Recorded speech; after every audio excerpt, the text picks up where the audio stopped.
Zahvaljujem. Reč ima Đorđe Vukadinović. Zahvaljujem. Gospođo Brnabić, mi smo se pre malo više od mesec dana ovde sreli i razgovarali i tada bilo je tu naravno više tema, ali je ključno centralno pitanje bila situacija u Crnoj Gori, tada je to eskaliralo upravo i ja sam tu imao primedbe na ponašanje na reakciju naše Vlade. Vi ste naravno uz dosta insinuacija, maltene kao da neko poziva na nasilje, pominjali ste neke tenkove i svašta, ali ste rekli nekoliko stvari koje zvuče razumno. Rekli ste moramo biti pametni, moramo biti promišljeni i taj problem moramo rešavati u dijalogu sa Vladom Crne Gore, jer je to sad nezavisna država i onda ste još onda dirali ko je kriv što jeste i tako dalje. Pa evo, prošlo je više od mesec dana, prošlo je 5 nedelja, gospođo Brnabić, bili smo pametni i promišljeni, nismo reagovali ishitreno, čak naše Ministarstvo spoljnih poslova je propustilo priliku da reaguje, pa je njihovo Ministarstvo spoljnih poslova otprilike protestovalo zbog relativno sitnog incidenta ispred ambasade Crne Gore u Beogradu, dakle koji je se za osudu, ali nije za tako dramatične reakcije. Čitava javnost njihova se tresla zbog tih par vatrometa ili ne znam šta je ispaljeno tamo u Knez Mihajlovoj ispred ambasade. Hoću da kažem, razumni smo bili, nismo reagovali, ja bih rekao ni onoliko koliko se mora, a šta je efekat toga? Šta smo postigli? Šta ste postigli? Dakle, za dijalog kao i za tango potrebno je dvoje, a propustili smo priliku da učinimo nešto što svaka razumna suverena država može da učini. Od Saveta bezbednosti, što deluje kao najkrupnija mera, ali ovde u ovoj sali je ministar Vulin doduše kao svoje lično mišljenje rekao da je on čak i na to spreman, mislim da bi to trebalo. Znači, od formiranja Saveta bezbednosti, preko OEBS-a, preko Parlamentarne skupštine Saveta Evrope, mi zapravo nismo učinili ništa, možda bilateralno se neko nešto razgovarao. Evo, ja vas pitam da li ste vi kao Vlada, vi kao predsednik Vlade, i predsednik je najavio da će razgovarati, ali ne znamo da li tog razgovora bilo, da ćemo rešavati taj problem dijalogom. Do sada nismo videli nikakve efekte tog dijaloga, nego smo samo videli aroganciju, bahatost i eskalaciju arogancije režima u Podgorici, pa je stiglo se od ovog skandaloznog zakona o navodnoj slobodi veroispovesti, stiglo se i do fizičkih napada na mladiće koji su protestovali i branili one svoje murale, odnosno sa trobojkama, pa su kao najgori kriminalci rasterivani šok bombama, suzavcima, bilo je i prebijanja. Dakle, to je moje prvo pitanje, da li se namerava i šta se namerava učiniti od onog što je razumna, znači razumna diplomatska mera ili lepeza mogućih mera. Druga stvar, ali bojim se da druge stvari neće biti, odgovorite vam prvo, pa ću onda u sledećoj turi ću postaviti to drugo pitanje. Izvolite. Hvala. Izvolite, Ana Brnabić. Pa dakle, ponovo kao i toliko puta u našim debatama, kao što sam i malo pre pomenula o maniru jednog dela opozicije, ne čujem nikakve predloge, konstruktivne kritike. Evo, ja bih uradio ovo ili uradio bih ono ili trebali smo da uradimo ovo, nikakav uzročno-posledični sled. I kada sazovemo ili zamolimo da se sazove sednica Saveta bezbednosti Ujedinjenih nacija i onda koji rezultat očekujemo od toga? Očekujemo da će se sazvati, jel očekujemo da ćemo nešto dobiti, šta ćemo dobiti, šta je onda rezultat toga? Dakle, to, ja sam rekla i prošli put, to paradiranje radi paradiranja, to vreme je u Srbiji, ja se nadam, prošlo, zato što imate odgovornu vlast, odgovorne ljude koji ne paradiraju nego nešto rade, a kada se paradira bez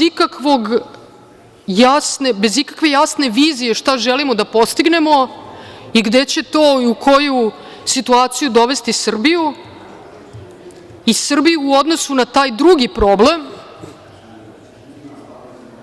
pa onda ja ne vidim da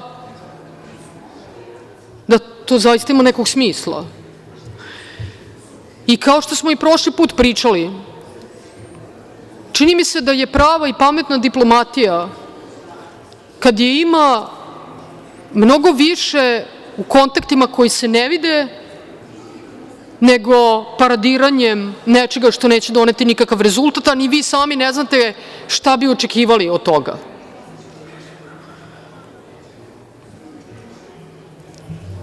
Meni se čini da smo mi dosta dobili. Meni se čini da su mnogi prema tom zakonu iz inostranstva mnogo suzdržaniji nego da smo mi paradirali, kako bi vi to voleli ili kako se to nekada radilo, i da mogu da kažu evo sad opet imamo problem između neke dve strane koje su nerazumne.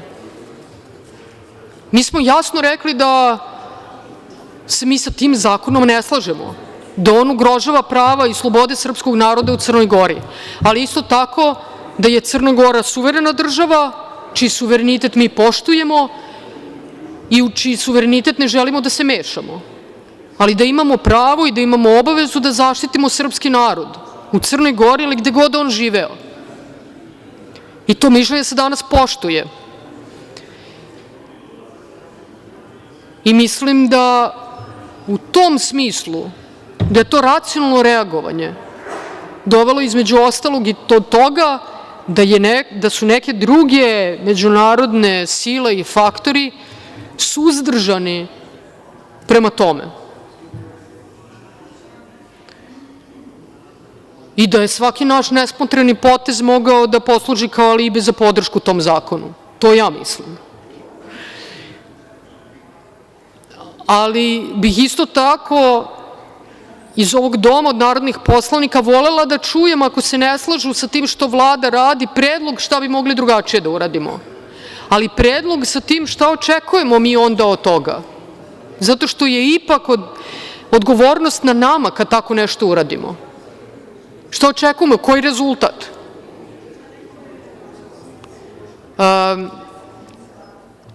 I da, završit ću sa time da svi građani Republike Srbije i svi Srbi, ne samo u Crnoj Gori, nego u celom regionu, treba da znaju da se mi ovim zaista aktivno bavimo. Ali da je naš stav taj da poštujemo suverenitet Crne Gore, da nam je stalo do najboljih mogućih odnosa sa Crnom Gorom, ali da sa druge strane da hoćemo, moramo i da je naša obaveza da čuvamo interes srpskog naroda u Crnoj Gori i da ćemo uraditi sve, pre svega u direktnom razgovoru sa zvaničnicima u Crnoj Gori, što je predsednik Vučić i radi i što je radio, da probamo da dođemo do nekog rešenja. Hvala. Zahvaljujem. Đorđe Vukadinović. Ja samo sam skrenuo pažnju da, nažalost, za sada efekata tog rada vašeg tihog nema ili se ne vide. A kolika je podrška tih centara iz sveta, iz inostranstva, zakonu ili Srbiji, to ćemo da vidimo. Za sada niko nije ni osudio, nažalost, taj zakon, iako je morao da bude osuđen. Ali da ne ostanemo samo na to, jer ja imam svega par minuta, tako da moram da pređem na neke druge stvari. Dakle, ako vas zaista zanima, vrlo ću rado, a i ovde u ovom domu kažem šta mislim i govorio sam šta bi trebalo da se preduzme. Da li će biti rezultata, ne znam, vidimo da ih od ovoga nema. Za sada se tamo naši sunarodnici dole, uz vođstvo Srpske pravoslavne crkve, zaista sjajno bore i sjajno drže, ali mislim da bi im barem moralna podrška odavde dosta značila.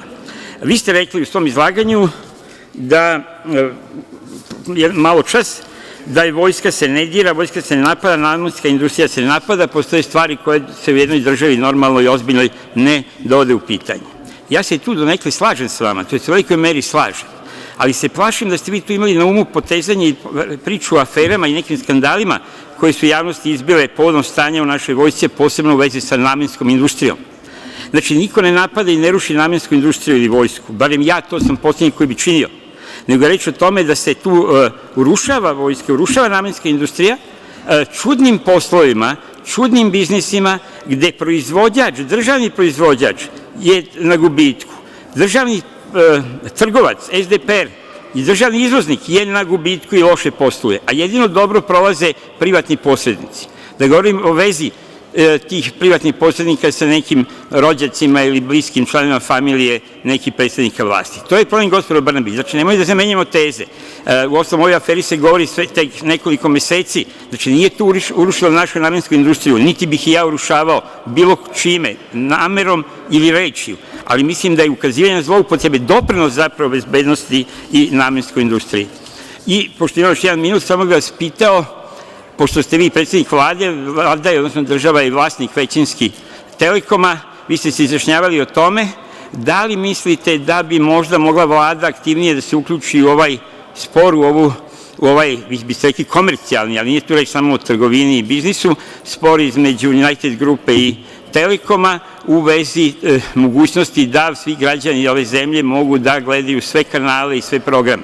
Nećete vi pisati taj sporazum, to ne očekujem, ali očekujem da ohrabrite strane u sporu da nađu rešenje u interesu svih građana ove zemlje, bez ucena, bez stavljanja na stranu, svrstavanje bilo kojeg ovde od ove dve strane.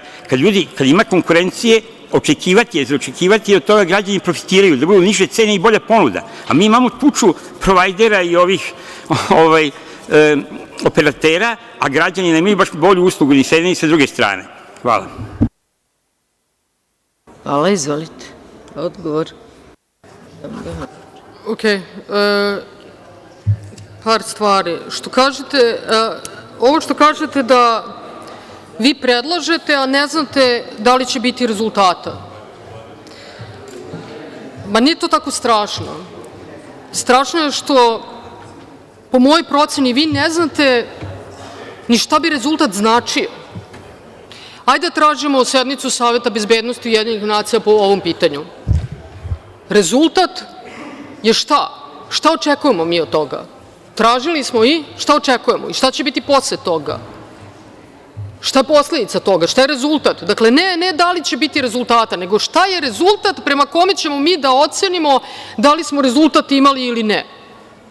Ja sam 100% sigurna da vi ne znate ni šta je rezultat koji očekujemo, nego je važno da se pokaže da mi kao nešto radimo. Ne znamo šta je rezultat, ne znamo ni šta želimo da postignemo, nego ajde da mi vidimo, da neko vidi da mi nešto radimo. Pa znate šta, mi imamo potpuno suprotnu logiku. Nama nije bitno da neko vidi da nešto radimo, nego da imamo rezultat. A vama je bitno da neko misli da nešto radite, a ni ne znamo šta treba da bude rezultat toga, nego je samo to paradiranje toga, evo radimo, mi smo rekli, pitali, pisali i to, nikom ništa, nema veze, mi pisali, niko nam nije odgovorio i tako se malo po malo, kamen po kamen urušava ugled Srbije. Pišeš jedno pismo, pišeš 10 pisama, pišeš 100 pisama, sledeći put kad Srbija pošalje pismo, to pismo više nikakve težine nema. To je tako nekada rađeno. Danas, zato što promišljamo šta radimo, svako obraćanje Srbije, svako pismo Srbije, svaki telefonski poziv predsednika Srbije nešto znači, ima neku težinu. Umesto da pišemo tamo tako kao što stignemo da bi pokazali da nešto radimo, u stvari niti šta stvarno radimo, niti smo šta isplanirali, niti očekujemo da ćemo imati neki rezultat, niti znamo šta da očekujemo, jer nije ni važno, sve u svemu. Danas je, hvala Bogu, za Srbiju i sve njene građane potpuno drugačija politika.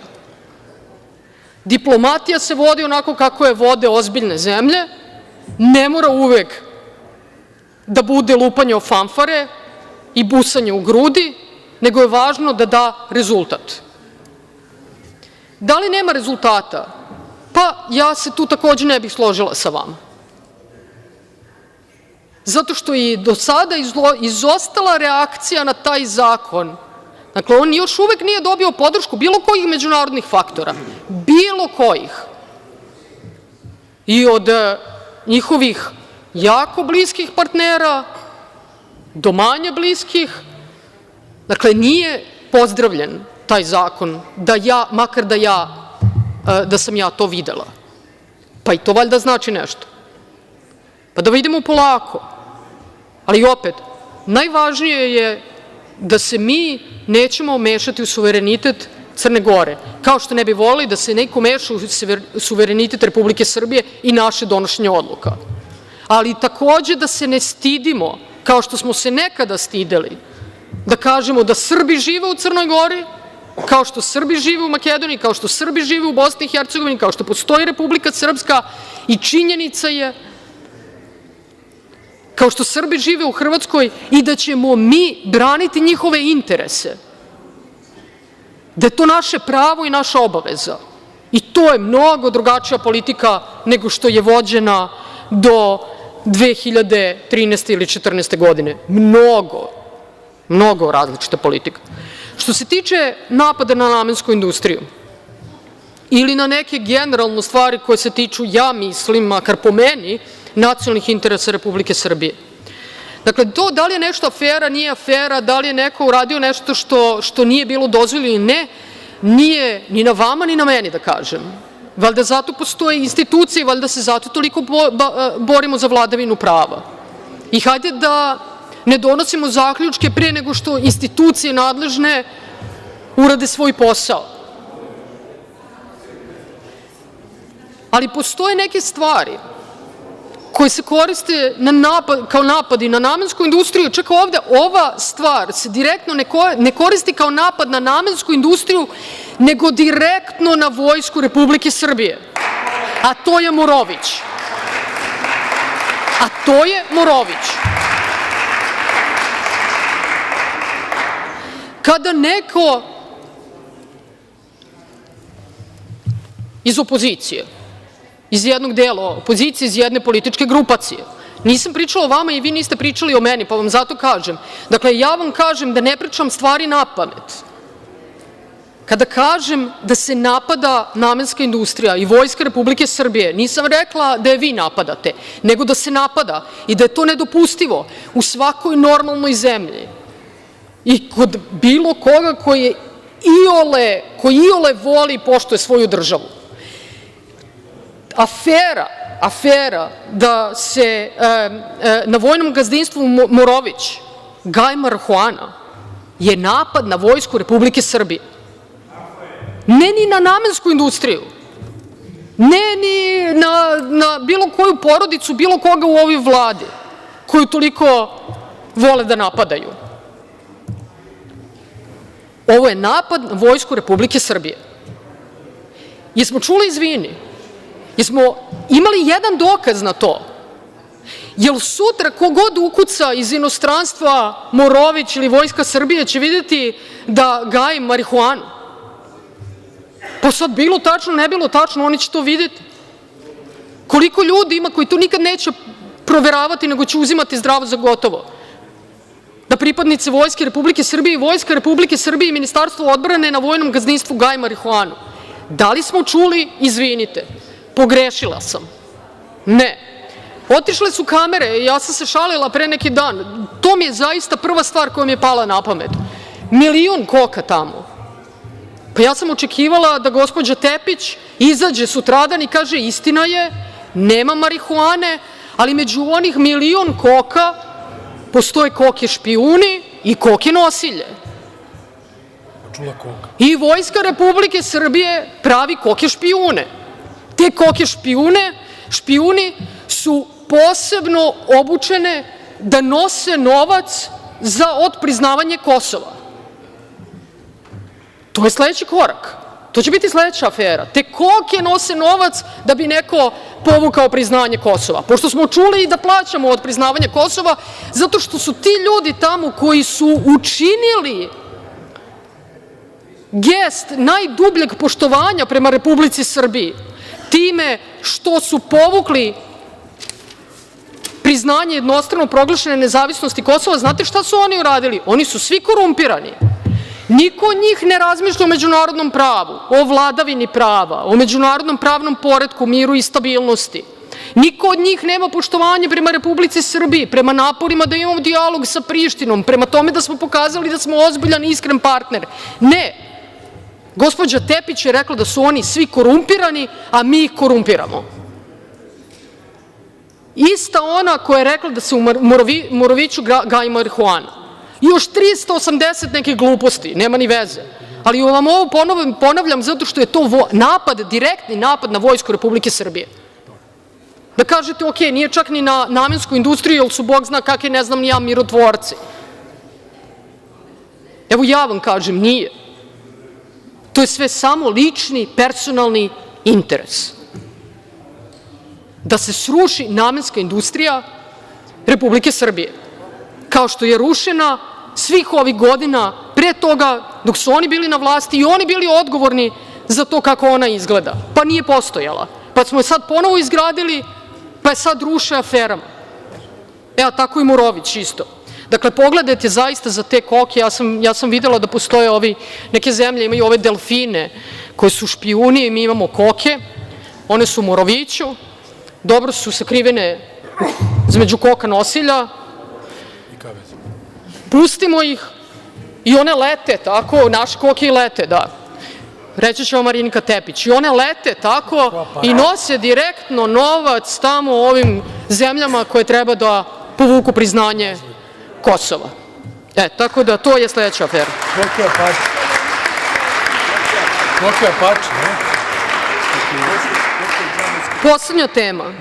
Poslednja tema, spor između United grupe i Telekoma. Evo, poštovani narodni poslaniče, baš vi to da me pitate. Vi koji ste mi rekli da u julu kada sam bila ovde, kada sam rekla da Telekom daje N1 program, kada ste i vi i N1 rekao da to nije istina i da predsednica Vlade Republike Srbije ne govori istinu, da ne kažemo da laže, da ne postoji u Telekomovoj ponudi N1. Ne postoji. Je li tako bilo? Ja imam link na tu vest sa N1. Vi ste takođe rekli, i to bilo je malo ta sprdnja, zezanje na Twitteru, ne zna premijerka da li Telekom ima N1 ili nema N1. Dakle, taj Telekom koji nema N1, vidite, taj Telekom je danas zabranio N1.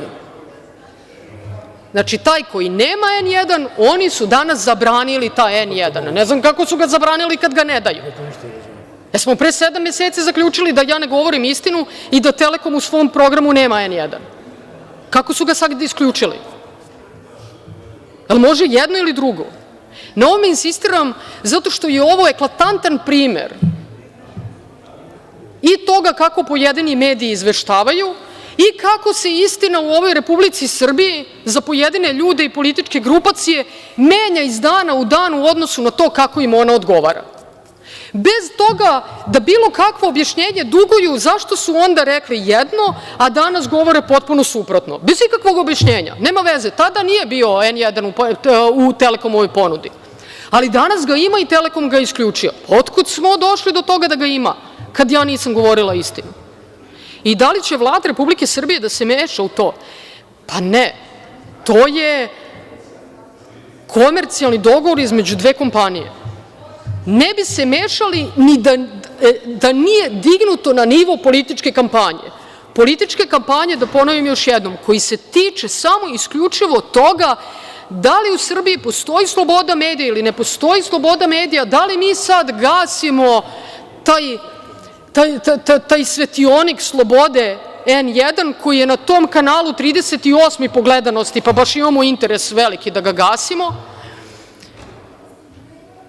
Dakle, kad je to postala tema slobode medija, a svi znaju da nema nikakve veze sa slobodom medija i svi znaju da nema nikakve veze sa gašenjem N1 i svi znaju da nema nikakve veze sa cenzurom. Dakle, kada se pokrenulo da je to u stvari cenzura i sloboda medija, onda sam se ja umešala zato što je onda to politička kampanja i moja dužnost i obaveza je bila da reagujem da bi svima ostalima i građanima Republike Srbije i našim partnerima, pre svega u Evropskoj uniji, jasno i glasno rekla, ljudi, ovo nema nikakve veze sa tim. Telekom je molio United grupu da nastavi emitovanje dok ne postignu dogovor oko novog ugovora. United grupa nije dala da se nastavi emitovanje.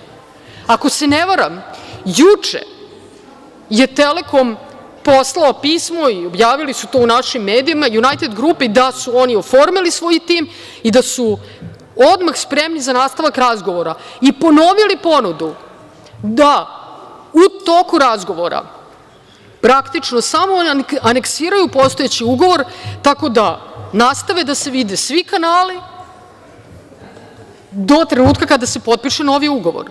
Ništa lakše, ništa jednostavnije. Samo se aneksira ugovor. Postoji opet N1 na Telekomu, na onom Telekomu na kom ste vi rekli i N1 da ne postoje, pre 7 meseci, postoji ponovo i nikakav problem. Da li ja mogu da utičem na to? Ne. Zato što to nije u mojim rukama. Nije u rukama ni Vlade Republike Srbije, ni Telekoma Srbije, ni bilo kog drugog. Ovo je samo isključivo u rukama United grupe. Kada United grupa kaže želimo da se ponovo vidi N1 i svi naši kanali, hajde da aneksiramo ugovor, imate dozvolu da nastavite da emitujete, svi građani će ponovo biti u mogućnosti da gledaju taj N1 na Telekomu, na kome, kao što ste vi rekli, nije postojao pre 7 meseci, a onda su ga posle 7 meseci isključili. Hvala. Zahvaljujem.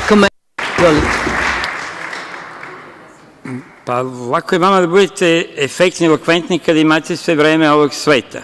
Gospođo Brnabić, vi ste sada opet podmetnuli i zamenili tezu. Naravno da nije mogao u čitavom sistemu Telekoma se vidi N1. I naravno sam ja bio u pravu i oni su bili u pravu.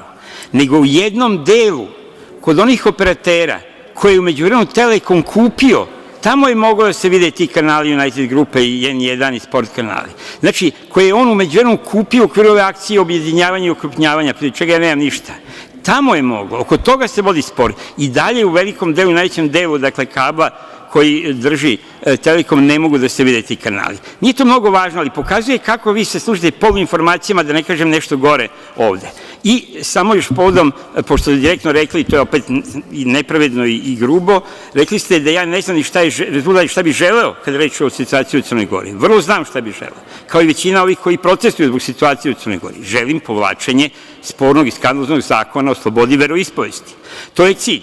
Dakle, to je cilj. Druga je stvar kako se tome. Ali verujte, to što do sada još nije do sada taj cilj nije ostvaren, što se još uvijek igra, a utakmica, ako mogu da kažem, nije zasluga vaše mudre politike ove Vlade, ni vas, niti predsednika i Ministarstva spoljnih poslova, nego onih ljudi tamo koji se bore, mitropolita, Amfilohija, vladika, episkopa, sveštenstva, vernog naroda, srpskog i crnogorskog pravoslavnog, koji ne daju svetinje. Da je po nama, to je po Vladi, po reakcijama ove države, oni bi davno taj zakon i primenili i implementirali na našu žalost.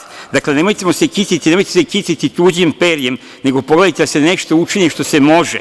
Dakle, bez dolivanja ulja na vatru, ali ne ni kukavički, ni ponižavajuće, kao što vi radite. Dakle, naši se zahtevi ignorišu. Tretman naš u međunarodnim konferencijama je mnogo drugačiji od onoga što vi ovde pričate i mediji i bliski vlasti. Dakle, upravo je suprotno od toga, gospođo Brnabić, kao što je uglavnom i medijski... Je vreme, zahvaljam. Ko bude prešao cenzus u narednim izborima imaće prilike da menja Poslovnik.